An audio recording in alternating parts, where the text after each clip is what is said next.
ചക്കരി പൊന്നപ്പിയേ ഉറങ്ങാൻ പോണോ?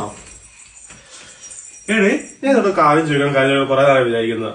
ഈ പ്രസവം കഴിഞ്ഞ ഉടനെ കുറെ പേർക്ക് കേട്ടിട്ടുണ്ടല്ലോ, ഈ പോസ്റ്റ്മോർട്ടം ഡിപ്രഷൻ വന്നു ഒക്കെ. നിനക്കൊന്നും വരാനത്? പോസ്റ്റ്മോർട്ടം ഡിപ്രഷൻ അതിന്റെ കൂടെ ഒരു കുറവേ ഉള്ളൂ. അല്ലേ തന്നെ നേരം വെളുത്ത് രാവിലെ എഴുന്നേക്കുമ്പോ ഒരു സൈഡിൽ നിന്ന് നിങ്ങള്, ഒരു സൈഡിൽ നിന്ന് മമ്മി. കൊച്ചെണീറ്റോ, കൊച്ചിന് പാല് കൊടുത്തോ, കൊച്ചിന്റെ ഗ്യാസ് കളഞ്ഞോ, കൊച്ചിന്റെ പാമ്പർ മാറ്റിയോ, കൊച്ചിനെ കുളിപ്പിച്ചോ, കൊച്ചു കരഞ്ഞോ ചിരിച്ചോ. ഇത് തന്നെ. അതിന്റെ ഇടയ്ക്ക് ഈ പോസ്റ്റ്മോർട്ടം ഡിപ്രഷൻ കൂടെ വന്നായിരുന്നു കണ്ടല്ലോ, ഞാൻ വല്ല പ്രാന്തിയായിട്ട് എന്നെ കൂടെ ഇറങ്ങി ഓടിയേനെ. ഓ, പലരും കുറ്റം എനിക്കും അമ്മയ്ക്കും അല്ലേ? വരാത്തതിനും കുറ്റം. ദൈവമേ, നിന്നോടാണല്ലോ ഞാൻ ചോദിച്ചത്. കൊച്ചിനെ പിടിച്ച് കൊടുക്ക, ഞാൻ പോട്ടെ. ഒന്ന് പോ. കുഞ്ഞു ഉറങ്ങിക്കാം, പോരാണ്ടോ? Good night.